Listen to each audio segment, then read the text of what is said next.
Okay, so yun. Inyo, what's up mga kabagis? This is Jubilito TV Official at eto na naman po muli ang isang edisyon ng ating reaction video mga kalingap at kabagis, no? Pero bago po lahat, syempre po, shoutout po muna natin Kuya Val Santos Matubang, Ate Edna Vlogs at Kalingap Rab sa ating mga kalingap netizens at kalingap subscribers. Mega love shoutout po sa inyong lahat.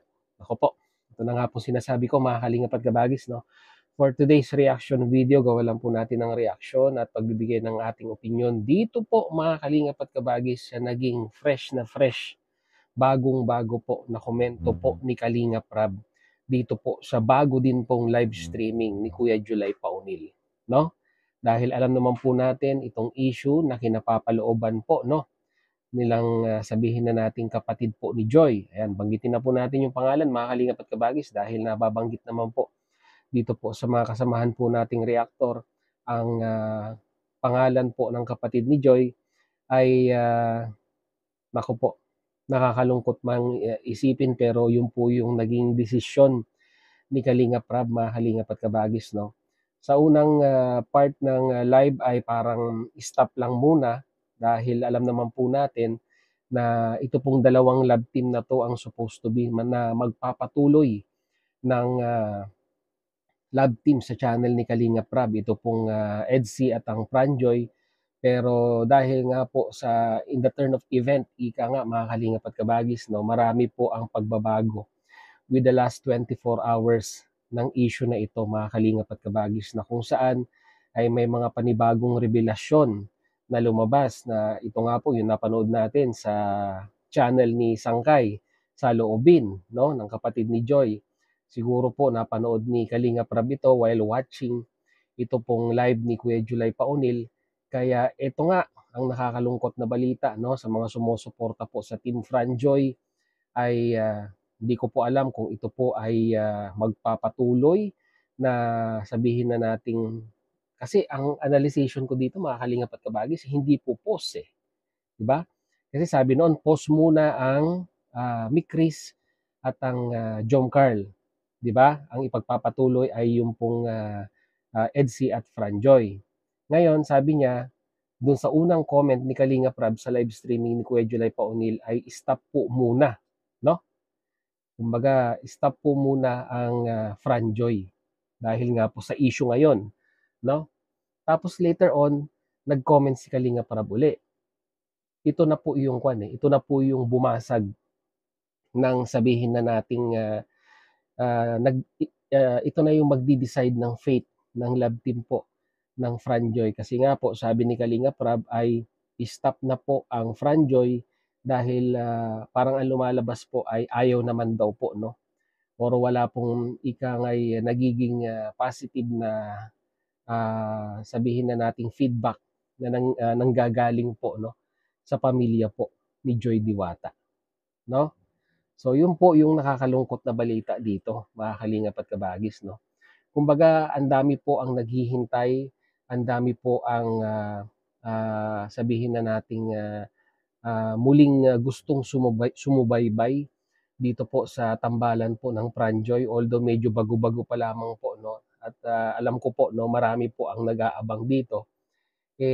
Tinuldukan na po, no, ni Kalingap Rab yung pong inaabangan na love team po, no, ng mga iba sa mga supporters po ng Kalingap. Nang dahil nga po sa issue na kinapapalooban dito po, no, sa mga nabanggit na statement po, no, ng kapatid ni Joy Diwata, mga kalingap at kabagis, no. Ito po yung sinasabi ko po dun po sa unang upload natin na kung hindi po natin titimbangin yung mga bagay-bagay na bibitawan po natin sa social media, lalong-lalo na po, no, yung nga pong sinabi ni Kuya July na time element, mga kalingap at kabagis, no, na kung saan ay kahit siguro po pagbalik ta rin natin yung sitwasyon ay 'di ba, natutugma or tumutugma sa oras at sa pagkakataon yung statement na binitawan natin. Although hindi po nakadirekta mismo or hindi po nakapunto mismo doon po sa pinag-uusapang issue dito po sa community ng Kalingap, pero syempre po ang mga viewers naman po ay may kanya-kanya din silang opinion dun po sa mga statement na binibitawan natin dito po sa social media, 'no? At nagkataon lang, kagaya ng sinabi ko kanina, yung time element na sinasabi po ni Kuya July Paunil ay, sabihin na nating, relevant po sa issue na pinag-uusapan dito po sa community po ng Kalingap, 'no? Siguro po kung yung feedback or yung negative feedback ay ibabalik dun po sa nagsabi ay okay lang. Pero ito ngayon, mga Kalingap at Kabagis 'no, sino po yung sino po yung naging collateral damage nung pong statement na yon? Yung pong love team. At kung sino man yung involved sa love team na ito, which is si Joy at ito pong si Fran ay, 'di ba, imbis na matutulungan po, 'di ba, lalo pa pong up yung career ika nga ni Joy Diwata dito po sa community ng Kalingap, 'di ba, parang papalayo ng papalayo. At, sabihin na nating paano na ngayon yung gustong sumubaybay, yung mga naghihintay na mga supporters and viewers ng Franjoy na wala na po silang mapapanood. Dahil nga po kagaya ng sinabi ko kanina, base po doon sa sinabi ni Kalinga Prab doon po sa live ni Kuya July Paunil ay stop na po. Dahil nga daw po ay parang hindi naman po sumasang-ayon yung pong pamilya, no? Or yung pong kamag-anakan or part of family or member of family ni Joy Diwata, no?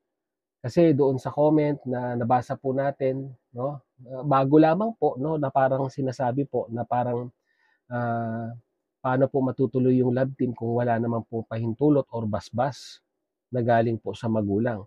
So dito pa lamang po sa statement na ito, mga Kalingap at Kabagis, ay lumalabas talaga na hindi po sila sang-ayon or hindi po sila, sabihin na nating, gustong ituloy yung pong Franjoy, yung love team na yon, mga Kalingap at Kabagis, no?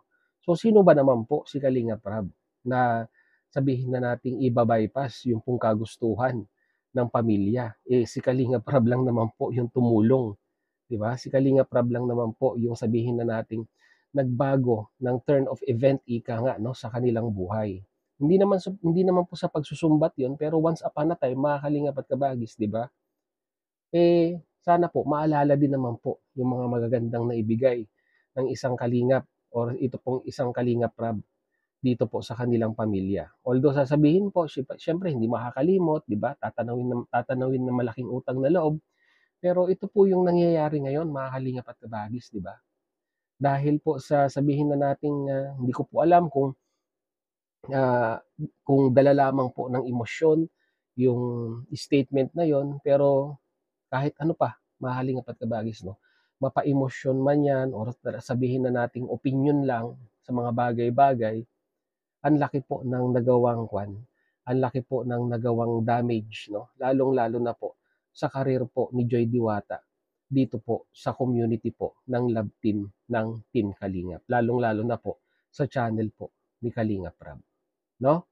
Kaya 'yun ang sinasabi ko, mga Kalingap at Kabagis 'no, kung meron po tayong mga opinyon, mga kuro-kuro sa mga bagay-bagay na gusto po nating iparating din dito sa social media, ay pag-isipan po natin, 'no? Kumbaga parang, think twice, kung hindi twice, pag-isipan ng maraming beses. Ano yung magiging consequences 'pag binitawan ko 'tong mga salitang ito? Ano yung magiging opinyon ng mga viewers 'no, kung binitawan ko 'tong salitang ito? At ano yung mga posibilidad na puwedeng mangyari 'no, sa kapatid ko or sa kamag-anak ko or sa pinsan ko or kung kahit sino man, kung gagawin ko itong aksyon na ito. So 'yan, confirm, mga Kalingap at Kabagis 'no, confirm na po, stop na po 'no, stop na po yung love team na, Franjoy. Magkaiba po yung pause, magkaiba po yung, tigil muna sa salitang stop. 'Pag sinabi po nating stop, 'di ba, ay tigil na, wala na pong love team. Nakakalungkot naman po, mga Kalingap at Kabagis 'no. At sa mga nagsasabi na kausapin si Nanay Imelda 'no, ni Kalingap Rab para ayusin itong mga sigalot na ito,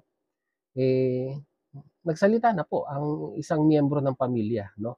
So ano pa ang iba na po yung magiging impact nito, mga Kalingap at Kabagis, kung nagkataon. Dahil, 'pag kinausap ay parang lumalabas na atat si Kalingap Rab na may pagpatuloy yung love team, no? So, ibang impact mangyayari doon. Parang ngayon si Kalingap Rab ang naghahabol doon sa love team kung kakausapin. Pamuli si Nanay Imelda or kung sino mang miyembro ng pamilya nila Joy para maayos ito pong usapin na ito. Pero ang gano'n sa akin lang, no, mga Kalingap at Kabagis, no, ay, 'di ba, Joy nasa tamang edad na, no? Kaya niya na magdesisyon sa kanyang sarili. So, it's up to Joy, no, mga Kalingap at Kabagis, kung susunod siya sa gustong mangyari ng pamilya or ipagpapatuloy niya yung sarili niyang desisyon dahil unang-una po sa lahat si Joy ay hindi na po minor de edad. May sarili na po siyang pag-iisip at may sarili na po siyang disposisyon sa kanyang buhay, mga Kalingap at Kabagis. So yun lang po. Ano sa tingin ninyo, mga Kalingap at Kabagis?